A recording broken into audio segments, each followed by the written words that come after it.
Bonsoir à tous, nous sommes ravis de vous retrouver pour ce 20h sur RTI 1. Bienvenue. Conseil extraordinaire des ministres à Yamoussoukro, la capitale ivoirienne. Le président Alassane Ouattara y est arrivé ce matin. Il a été accueilli par le vice-président de la République, le Premier ministre, les présidents d'institutions et les autorités locales. Le point de ce conseil en début de journal. Également à l'agenda du chef de l'État dans la capitale ivoirienne, une rencontre avec les rois et chefs traditionnels. Le président Alassane Ouattara a échangé avec les têtes couronnées au siège de la Chambre des rois et chefs traditionnels. Ils lui ont traduit leur disponibilité pour la consolidation de la paix et la cohésion sociale dans le pays.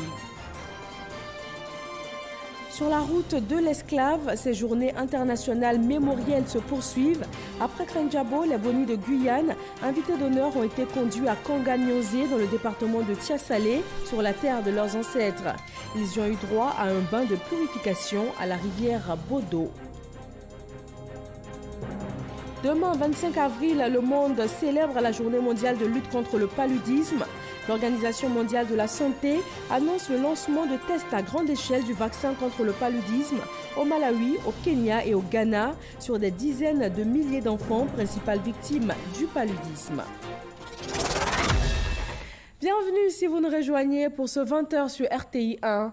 Et on démarre à Yamoussoukro, la capitale ivoirienne. Un conseil des ministres présidé par le chef de l'État s'y est tenu ce mercredi à la Fondation Félix Houphouët-Boigny pour la recherche de la paix. Au titre des mesures prises ce jour, un projet de décret portant ratification d'un accord de prêt d'un montant de plus de 3 milliards de nos francs entre l'État de Côte d'Ivoire et le Fonds africain de développement. Il s'agit de financer le projet d'appui à la gouvernance de la filière cacao afin d'assurer un meilleur revenu aux producteurs. Lors de ce conseil des ministres, le gouvernement est également revenu sur les mesures en cours pour la destruction effective des 18 000 tonnes de riz impropres à la consommation déchargées au port autonome d'Abidjan à Ouattouré. Le Conseil des ministres, ce mercredi 24 avril à Yamoussoukro, présidé par le chef de l'État, le président de la République Alassane Ouattara, s'est tout d'abord félicité des avancées notables dans le domaine de la liberté de presse en Côte d'Ivoire. La Côte d'Ivoire a progressé de 11 places dans le classement mondial de la liberté de la presse réalisé par Reporters sans frontières, passant ainsi de la 82e à la 71e position sur les 180 pays indexés. Nous nous félicitons de cette progression et tenons à souligner qu'en Côte d'Ivoire, la liberté de la presse, liberté fondamentale qui repose sur la liberté d'opinion et la liberté d'expression constituent l'un de nos piliers essentiels. Le gouvernement qui entend améliorer la gouvernance dans la filière cacao a ratifié un accord de prêt entre la Côte d'Ivoire et la Banque africaine de développement. L'objectif global de ce projet est de renforcer la gouvernance de la filière cacao afin d'assurer des revenus importants aux producteurs. Il permettra plus spécifiquement de renforcer les capacités des structures en charge de la gestion de la filière cacao. La fluidité du transport urbain est également une priorité du gouvernement avec la réalisation du pont Yopougon-Plateau. Ce financement important permettra de réaliser le pont Yopougon-Plateau, dit 4e pont, de libérer les emprises du pont et d'aménager des voies structurantes pour renforcer les fonctions urbaines du district d'Abidjan. Il permettra également d'améliorer la qualité de vie et faciliter les activités économiques dans la capitale économique. Le Conseil des ministres a par ailleurs autorisé la mise en œuvre de la nouvelle réglementation du permis de construire. Ce décret organise un dispositif innovant qui intègre la gestion du risque à la construction et l'usage dans l'instruction des demandes de permis de construire. Ce mécanisme qui capitalise les meilleures pratiques actuelles permettra d'anticiper les menaces et d'éliminer ou d'atténuer le facteur risque dans les processus de gestion des projets de construction. Une nouvelle étape dans la mise en œuvre du projet École obligatoire pour tous. Le gouvernement vient de lancer un concours exceptionnel de recrutement de 10 300 enseignants. Les concours se dérouleront en une phase unique d'admission définitive sur la base d'épreuves qui seront uniquement écrites. Ces épreuves se dérouleront à Abidjan, à Bengourou, Bouaké, Daloa, Gagnoa, Korogo, Man, Odiéné, San Pedro et Yamoussoukro pour le concours exceptionnel de recrutement d'instituteurs adjoints contractuels et à Abidjan uniquement pour les concours exceptionnels de recrutement de professeurs contractuels de collège et de professeurs contractuels de lycée. Les intéressés sont invités à s'inscrire numériquement sur le site internet de la direction des examens et concours et physiquement par le dépôt des dossiers de candidature dans les directions régionales ou départementales du ministère de l'Éducation nationale, de l'enseignement technique et de la formation professionnelle. En vue d'accroître les capacités des tribunaux de première instance d'Abidjan et de Yopougon, le Conseil a décidé de la création de 112 nouveaux offices de notaires, portant ainsi le nombre d'offices de notaires de 251 à 363. Après ce Conseil des ministres, le président Alassane Ouattara s'est rendu au siège de la Chambre nationale des rois et chefs traditionnels pour rencontrer les têtes couronnées. 251 rois, chefs de canton et de village, issus de 108 départements et 31 régions du pays ont évoqué avec le chef de l'État la situation sociopolitique du pays.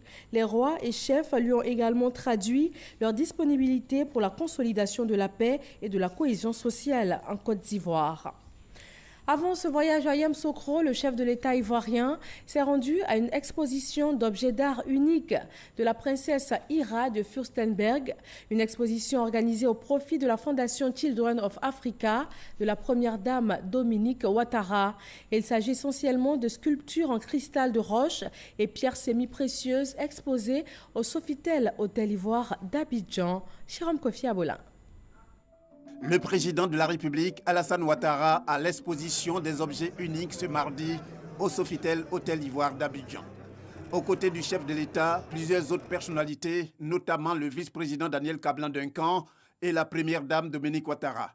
Cette exposition des objets uniques qui vise à soutenir les actions humanitaires de la Fondation Children of Africa est à l'actif de son Altesse, la princesse Ira de Fürstenberg. Je tiens à remercier chaleureusement Son Excellence, M. Alassane Ouattara, président de la Côte d'Ivoire, pour sa présence.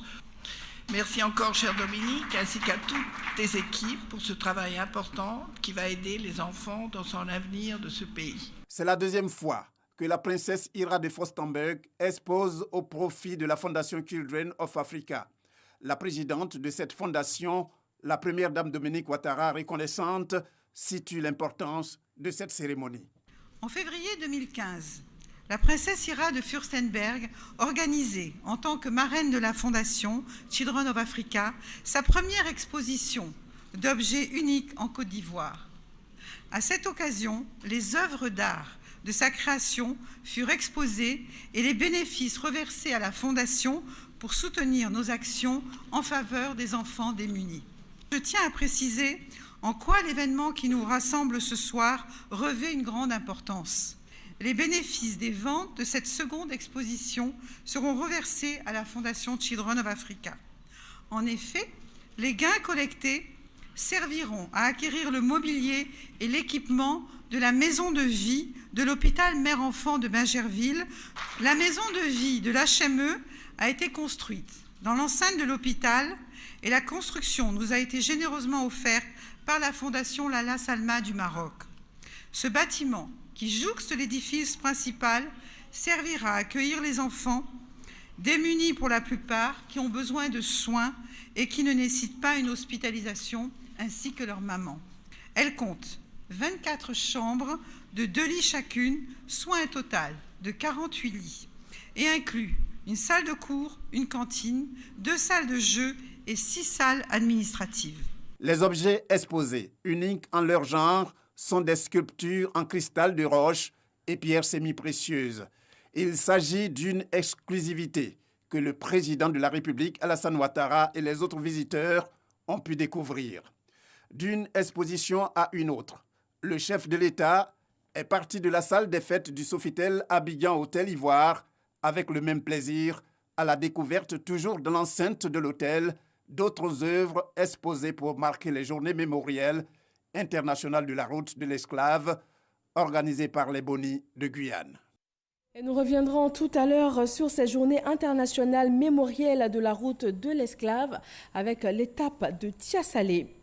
En attendant, le ministère de l'Environnement et du Développement durable, invité de la tribune de l'agence ivoirienne de presse AIP, a donné les orientations sur la politique de protection des forêts en Côte d'Ivoire, plus particulièrement la méthode agriculture zéro déforestation. Safouyat Kouyaté et Amadou Ouattara. Déforestation, occupation anarchique des forêts, pollution sont entre autres points abordés par le ministre de l'Environnement et du Développement durable.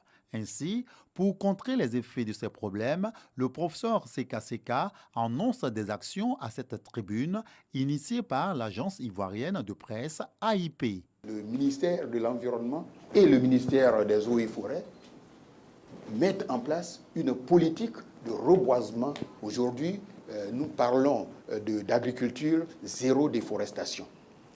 Zéro déforestation, il y a des techniques pour le faire. Il y a des espèces culturelles, notamment quand on prend le cacao, qu'on peut planter sous les arbres, sans forcément qu'on ait besoin de détruire la forêt. Selon le ministre de l'Environnement et du Développement durable, la Côte d'Ivoire s'est engagée à réduire ses émissions de gaz à effet de serre. Le taux de 28% est visé d'ici 2030. Cela conformément à l'accord de Paris en rapport avec la COP 21. Cet accord de Paris qui recommande à tous les pays membres ou parties de réduire leurs émissions de gaz à effet de serre. Donc la Côte d'Ivoire, par rapport à cela, prend un certain nombre de dispositions, notamment les productions propres au niveau des usines. La Côte d'Ivoire a, à travers des structures comme le Centre ivoirien anti-pollution, mis en place une disposition pour mesurer la qualité de l'air. Le ministre exhorte chaque citoyen à s'impliquer dans les campagnes de sensibilisation pour la préservation de l'environnement. Et pour mettre en application d'autres méthodes novatrices en matière agricole, la Côte d'Ivoire est à l'école du Maroc. Le pays veut diversifier sa production de fruits afin d'être compétitif sur tous les marchés. Le ministre des Ressources animales et halieutiques y a visité une pépinière moderne dédiée à la production des plants certifiés à l'échelle internationale. Kader Sogodogo. La pépinière Zneiber, à quelques 20 km de Meknes au Maroc, est spécialisée dans la production de plants certifiés d'une large gamme d'espèces fruitières. Un site que découvre une délégation ivoirienne conduite par le ministre des Ressources animales et halieutiques, Kobena Kwasi Adjoumani. Des pépinières certifiées à l'échelle internationale. Nous produisons ici quelques 4 à 5 millions de plants annuellement, dont 1 million, 1,5 million pour les agrumes, une grande partie pour les oliviers, que nous vendons ici, que nous exportons aussi un peu. La pépinière Zneiber propose une large gamme d'espèces et de variétés. Rosacées fruitières avec des pommiers, des abricots, des oliviers picoiles et autres, des agrumes, dont des oranges, des clémentines, etc. Une activité source d'emploi. Les femmes sont présentes dans le milieu. Un jour, on transférera le savoir des femmes marocaines chez vous. On vous montrera notre expérience. On va vous montrer ce que la femme peut faire, que la femme peut gérer, peut être responsable, peut être ingénieure, peut être femme à la maison à la fois et peut être aussi dans le travail chez dans un milieu qui est consacré aux hommes.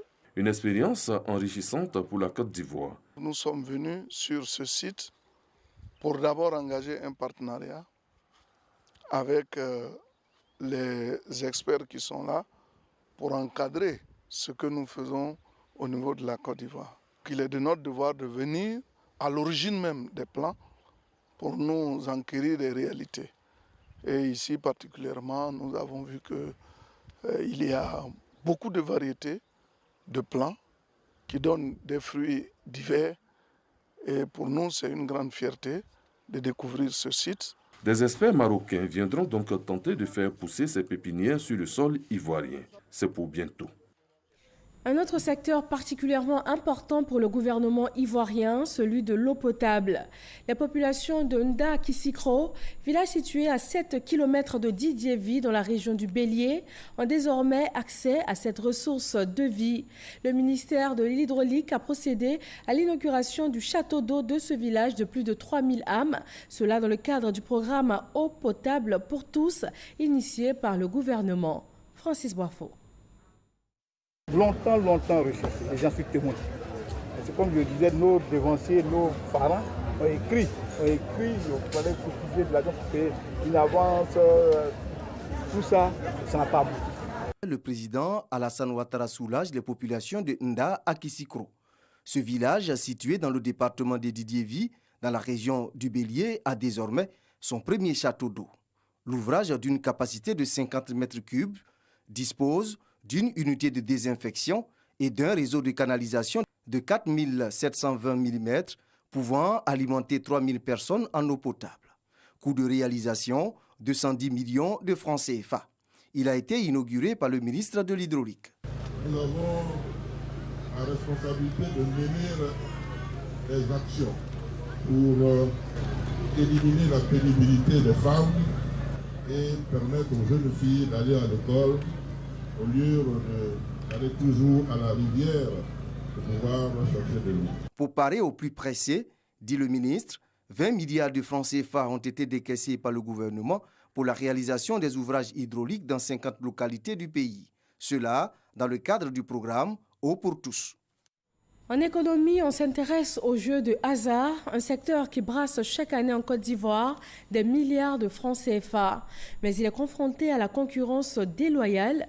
Les dirigeants de Loterie nationale africaine se sont réunis ce mercredi à Abidjan en vue d'adopter les meilleures pratiques en matière de réglementation et de fiscalité de ce secteur. Lancine Bakayoko. Les paris sportifs, le loto et autres jeux sont aujourd'hui les principaux produits des loteries nationales. Malheureusement, à cause de la révolution numérique, le secteur des jeux de hasard est sérieusement menacé par une féroce concurrence illégale. Les enjeux sont importants pour nos sociétés qui très souvent sont soumises à des textes de loi parfois vieux dans un monde en perpétuel changement. Aussi adapter constamment le dispositif légal aux mutations rapides de notre secteur d'activité, compléter ce dispositif et le densifier est devenu un enjeu majeur pour une meilleure maîtrise de l'avenir de nos sociétés. Pour les loteries africaines, il est temps de procéder à l'actualisation de la loi afin de l'adapter au contexte nouveau. Le partage d'expérience de chacune des loteries permettra certainement un enrichissement mutuel et aboutira à une réflexion commune sur un modèle fiscal optimal visant à inscrire les loteries dans la réalisation pérenne de leur mission.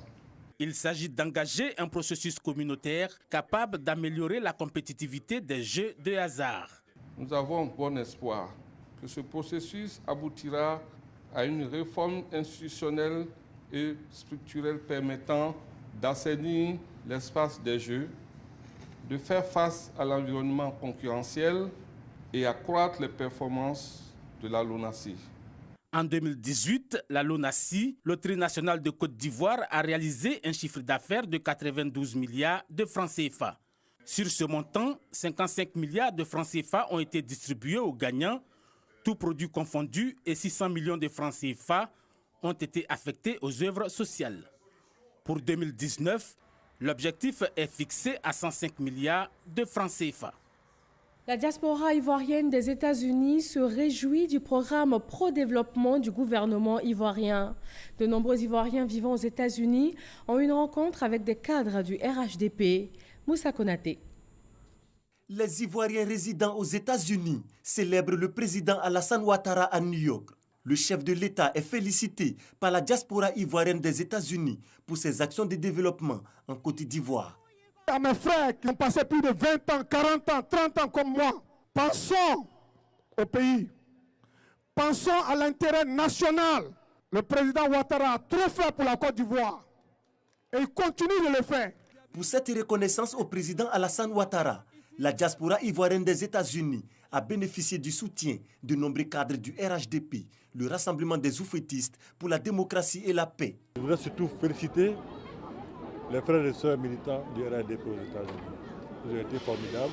C'était l'occasion pour nous, les Ivoiriens de la diaspora, de lui être reconnaissants et de lui rendre hommage. L'amélioration des conditions de vie des populations sur le plan santé, le plan éducation, le plan infrastructure économique, le plan diplomatique. Alors ça c'est un bond qualitatif que la Côte d'Ivoire a fait en si peu de temps. Et quand je parle de travail abattu, c'est cela. C'est le changement du quotidien des Ivoiriens. Les cadres du RHDP ont invité la diaspora ivoirienne ainsi que l'ensemble des Ivoiriens vivant à l'extérieur, à l'union, à la solidarité, afin d'apporter leur contribution au développement du pays. Retour en Côte d'Ivoire, précisément dans le centre du pays, pour la rentrée politique du mouvement Béoumi d'abord. Au nombre des cadres et autorités présents, le ministre Konaté Sidiki a appelé les populations de cette ville ivoirienne à un rassemblement autour d'un idéal de paix et de développement. Kwadio Kwame. La gare routière de Béoumi s'est avérée exiguë à l'occasion de la rentrée politique du mouvement Béoumi d'abord. Un mouvement qui cultive les valeurs de paix, de cohésion sociale, du partage de l'union et du rassemblement des filles et fils de Béoumi. Ce mouvement a été mis en place pour porter notre soutien au RHDP, aider la jeunesse à se prendre en charge. Rassemblement mis à profit pour rendre un hommage appuyé au président de la République pour ses actions de développement et le soutien au RHDP. Devoir de reconnaissance. Le pont sur le Panama, il a investi près de 20 milliards à Béoumi. Du coup, Béoumi est relié à ses autres frères et il nous fait également le don de sa vision, le RHDP. Tribune idéale pour Doumbia Mamadou, cadre de Béoumi d'appeler les filles et fils de cette localité à la paix, à la solidarité et à la concorde. Le développement repose sur l'union. Il faut que les jeunes puissent se regrouper à créer des petites unités de transformation aujourd'hui pour que on puisse développer ce pays-là. Selon Bema Fofana, parrain de la cérémonie, les cadres doivent constituer un modèle. Le ministre Sidiki Konaté a invité le Toubéoumi à un rassemblement autour d'un idéal de paix. Soutenons l'effort de paix. Travaillons tous pour que les enfants de Côte d'Ivoire travaillent en paix dans la cohésion. C'est pour ça que vous avez bien fait de sortir aujourd'hui à Béoumi massivement, pour montrer qu'à Béoumi ici, vous savez reconnaître le travail que le président a fait. 200 chaises, 2 ordinateurs portables et l'inauguration d'une fondation pour l'autonomisation de la femme ont mis un terme à cette mémorable rencontre. Des experts en santé de 15 pays membres de la CEDEAO sont réunis à Abidjan. Ils travaillent ensemble à mettre en œuvre un programme de lutte commun contre les maladies vectorielles comme le paludisme et la dengue. Godefroy Kambawa. Les maladies vectorielles comme le paludisme causent dans le monde plus de 700 000 décès par an. 93% de ces décès sont enregistrés en Afrique de l'Ouest. Une situation qui impacte sur l'économie des pays en développement, comme la Côte d'Ivoire. Des experts en santé venus des 15 pays membres de la CEDEAO réfléchissent ici à Abidjan sur la mise en œuvre d'une plateforme technologique appelée GeneDrive pour l'éradication de ce fléau d'ici à 2030. Pour éliminer le paludisme, on ne va plus se cantonner seulement sur les mesures traditionnelles. Les nouvelles technologies vont être utilisées. Donc c'est une méthode qui va nous permettre de stériliser les moustiques. Parce que les moustiques, ça coupe une seule fois. Donc, on va l'utiliser de telle sorte que les moustiques vont devenir tous stériles. Mais c'est comme c'est une nouvelle technologie. Cette réunion que vous voyez aujourd'hui, pour voir les aspects juridiques, tous les aspects éthiques, avant que ça ne soit vulgarisé. Cette rencontre, soutenue par le NEPAD, le nouveau partenariat pour le développement de l'Afrique, et l'Organisation ouest-africaine de la santé vise donc à renforcer les capacités des acteurs de la santé sur les approches de lutte antivectorielle. L'Union africaine, il y a seulement 2 ans, a fait travailler un panel de très haut niveau des scientifiques africains pour leur demander « dites-nous pour le paludisme, en plus de ce que nous avons comme solution, quelle autre technologie peut être considérée ?» Alors, ils ont dit il y a des technologies émergentes comme le gene drive, c'est-à-dire une modification, par exemple, du vecteur du moustique pour le rendre inopérant, donc incapable de transmettre la maladie. Cette rencontre des experts en santé dans l'espace CEDEAO pour la mise en œuvre de cette plateforme est la première du genre en Côte d'Ivoire. Une volonté des chefs d'État et de gouvernement de la CEDEAO, tenue en 2013 à Yamoussoukro. La localité d'Afienou, dans le sud-est de la Côte d'Ivoire, département d'Aboisseau, est en émoi depuis ce matin. La cause, le corps du père Richard Billet, vicaire de la paroisse Saint-François d'Assise d'Afienou, a été découvert ce matin suite à une pendaison. La déclaration du diocèse de Grand-Bassam. Ce matin, le corps du père Richard a été découvert après la messe par le curé de la paroisse. Au regard des premiers signes, le père se serait donné la mort par pendaison. Mais les enquêtes de la brigade de gendarmerie de Maféré sont en cours et nous situerons sur les causes exactes du décès. Ayant été saisi du drame, Monseigneur Raymond Awa, étreint par la douleur, invite les uns et les autres à la sérénité et au recueillement. Une semaine avant ce jour, l'évêque avait été saisi de l'accusation de son prêtre d'un acte de pédophilie. Les décisions idoines ont été prises en la matière, attendant la conclusion de la Semaine sainte. La procédure en la matière est en cours quand Monseigneur Raymond Awa apprend ce matin même le drame qui fait l'objet de ce point de presse. L'évêque exprime toute sa compassion à la famille diocésaine, à la famille biologique du père Richard et à la famille de la présumée victime de cet acte. Il invite les fidèles et les personnes de bonne volonté à rester dans le respect des personnes. Précisons qu'il ne s'agit pas de l'abbé Richard Billet Kwame Eouman, prêtre étudiant à l'UCAO, résidant à la paroisse Notre-Dame du Perpétuel Secours de Trècheville, qui lui se porte très bien. Nous en parlions, les journées internationales mémorielles de la route de l'esclave se poursuivent. Après Krenjabo, les Bonis de Guyane, invités d'honneur ont été conduits à Kanga-Nyonzé, dans le département de Tiassalé. Ce village est l'ultime étape de la route de l'esclave. C'est là que ces descendants d'esclaves ont pris attache avec la terre de leurs ancêtres à travers un bain de purification à la rivière de Bodo. Serge Coléa.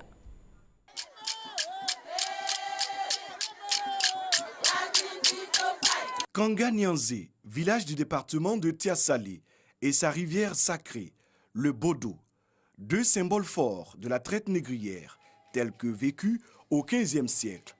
Selon les historiens ivoiriens, c'est ici que les captifs de l'époque de l'esclavage prenaient leur dernier bain avant le voyage du non-retour. Eh bien, plus de 3 siècles après cette tragédie, les Bonis de Guyane, descendants d'esclaves, renouent le contact avec leurs ancêtres. Tous des blancs vêtus pour la circonstance, ils ont sacrifié au rituel de la purification, comme pour les accueillir auprès des siens. Acte traditionnel qui replonge les Bonis dans l'histoire ancienne de l'Afrique. À l'entrée du village de Kanga-Nyonzé, le symbole de la route de l'esclave, une stèle bâtie par l'État de Côte d'Ivoire pour pérenniser le souvenir et le pardon. Le pardon des peuples de Côte d'Ivoire qui auront pris une part active dans la déportation de leurs frères et sœurs. Je suis un Boni, je viens du Maroni. Dans l'Amazonie, j'ai grandi. Je suis très fier de retrouver ma famille et ça va marquer l'histoire et je veux apporter l'information là-bas que nous venons d'ici. Donc là, on est chez nous. Je suis heureux aujourd'hui qu'ils soient revenus sur une partie de leur terre, retrouver une partie de leurs ancêtres. C'est important et cette reconnexion-là, je la voulais depuis 25 ans. Je suis heureux aujourd'hui de pouvoir le faire grâce au concours du ministre de la Culture. Le ministre de la Culture, donc aujourd'hui en recevant ses frères, les Bonis de Guyane, a voulu que nos parents qui sont partis depuis Kanga-Nyonzé puissent faire un retour sur les terres de leurs ancêtres, puissent communier avec leurs parents, puissent dire à leurs parents qu'ils ont pardonné ce que l'histoire leur a réservé. Le plus important, c'est de fraterniser. Le plus important, c'est de se tenir les mains pour que plus jamais une telle tragédie ne survienne. Et donc l'objectif pour nous, c'est d'appeler tous les Ivoiro-descendants à désormais revenir à Kanga Niasse, à venir en Côte d'Ivoire. La première édition des Journées mémorielles internationales de la route de l'esclave à Kanga Niasse aura été un moment de véritable communion entre Boni de Côte d'Ivoire et Boni de Guyane. Des dons, des visites de sites tels que le marché des esclaves ont marqué cette rencontre historique. Demain, 25 avril, le monde va célébrer la journée mondiale de lutte contre le paludisme. L'Organisation mondiale de la santé, OMS, annonce le lancement de tests à grande échelle du vaccin contre le paludisme au Malawi, au Kenya et aussi au Ghana sur des dizaines de milliers d'enfants, principales victimes du paludisme. C'est tout pour ce 20h. Rappelons pour terminer qu'un conseil des ministres extraordinaire a été présidé ce mercredi par le chef de l'État ivoirien Alassane Ouattara dans la capitale ivoirienne Yamoussoukro. Voilà, merci à tous de votre attention. Retrouvez à 23h Michel Mambo pour un nouveau journal. Bonsoir à tous.